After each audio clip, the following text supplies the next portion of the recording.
Former President Trump's Truth Social was briefly worth more than Elon Musk's X, which has been declining in value, as we've talked about before. Truth Social parent company was shortly valued over $10 billion, while X Holdings is valued at $9.4 billion, and that's probably being generous. The Trump media stock was briefly halted several times this week for moving so sharply. It's gone up and down. It really is interesting. There's a lot of weird movement in this stock. I'd love to really actually see the transactions. Meanwhile, the parent company lost more than $16 million in the quarter ending June and doesn't have very many people on it, which of course this is not about its fundamental business issues.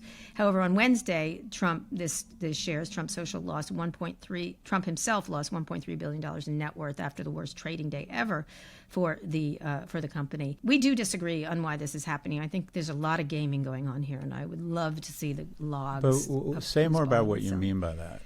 Well, if you're someone who wants to support Trump, like these Polymarkets, everyone's like, oh, Peter Thiel owns it. Like, people, and it turned out there was one trade in France from one guy, that made it go up. So we're all like, oh, Trump's winning, but he's not, because one guy did it, right?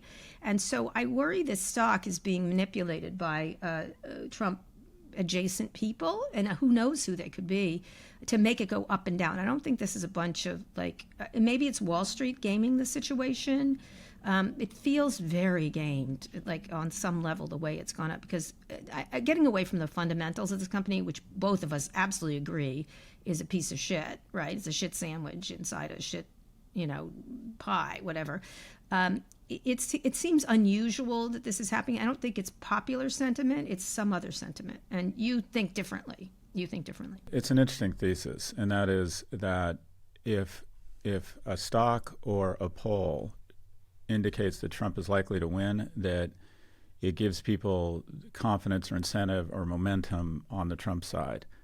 And then I've also heard a counter theory, and that is it's being manipulated by a wealthy Democrat who wants to give Republican voters a sense it's in the bag such that people stay on the couch. I can see... Oh, I didn't hear that one. That's fascinating. Yeah, that was my friend Whitney Tilson, who sends out a really thoughtful email almost every day. I can see someone manipulating. Well, let me back up. This is what I think is going on. Polymarket, Kalshi, is that what it's called? Anyways, there's a bunch of them that are basically wagering sites where you can bet on, amongst other things, every state. You can bet on margin of victory, and you can bet on the election. And right now on Polymarket, it has Trump at 62, approximately 62 or 63, and Harris at 37 or 38%. That is a wide margin.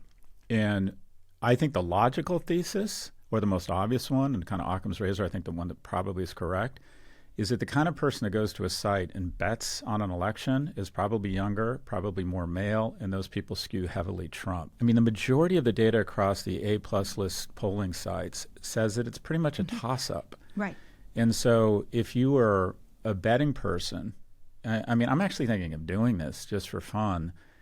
I might put some money on Harris and Polymarket, because this is what it means. If you bet $100 on Harris and she wins, you get approximately $287, or almost triple your money. And if someone said to you, Kara, bet on this coin flip, and you don't know. And I would describe the election right now as, from just the data I see, trying to be as unemotional as possible, as a coin flip. But if someone said to you, Kara, you bet $100 and you pick heads or tails, and if you win, you get $287, you would do that because it's asymmetric upside. Absolutely. So let's do it.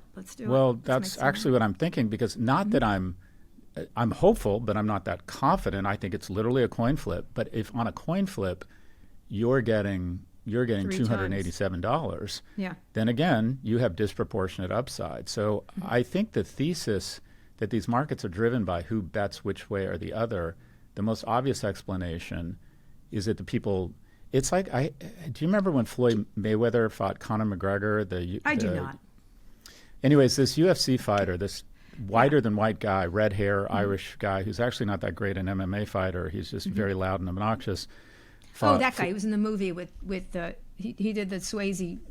Anyway, yes, I know who he is. Yeah. Well, anyways, and he fought Floyd Mayweather, who arguably has the fastest hands in the history of boxing.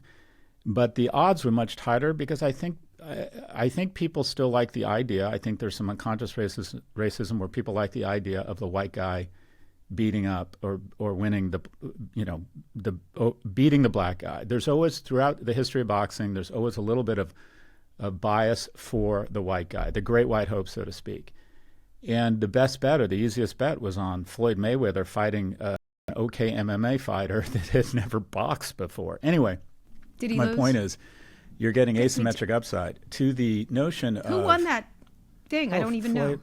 To Floyd Conor McGregor's credit, he fought a competent fight, but Floyd Mayweather dominated and won, as he should have.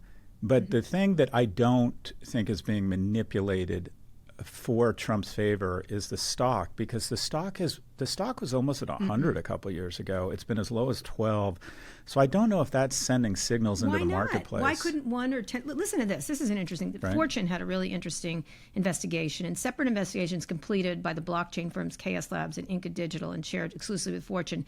Analysts found that polymarket activity exhibits signs of wash trading, a form of market manipulation where shares are bought and sold, often simultaneously and repeatedly, to create a false impression of volume of activity. Chaos Labs found that wash trading constituted around 1/3 of trading volume in Polymarket's presidential market, while Inca Digital found that a significant portion of the volume on the market could be attributed to potential wash trading. The other ones, they're looking at those too. I think you could do the same thing with this stock. Very little needs to trade to make it go up. And if you wanted, I was intrigued by the Democratic thing. Make them feel confident, and then put $100 for each of us on that. Will you do that? Will you do that? And I'll owe you. 100%. Okay. I might do a little bit more than that. But anyways, I buy the thesis around the polls, because around the betting sites, because a lot of media reports on the betting sites. And when the media reports that, according to Polymarket or Kalshi, that Trump is almost 2-1 favored, that sends a signal that's probably, on the whole, good for the Trump campaign. Where the stock is, I don't think does much around a signal or confidence or lack thereof. I don't think it creates much of a echo effect in favor of one candidate or the other. I would short that stock like nobody's business. You wouldn't it could rise. Yeah, you could. No, you could rise. You got to be very careful shorting a stock like that, because if he it's wins, a meme stock. It's a meme stock. There's a scenario where it goes to $100 on November the 6th. Yeah. And the dangerous thing about short selling is your losses are unlimited. Yeah, that's true. Anyways, but I guess what I'm saying is I absolutely buy your thesis around manipulating and the incentive around manipulating the betting markets. I'm not sure I see the connection to the incentive around manipulating the stock. 1, 2, it doesn't need that many. I'd love to see it. I'd like to actually see the trading. Anyway, we'll see what happens when we go forward.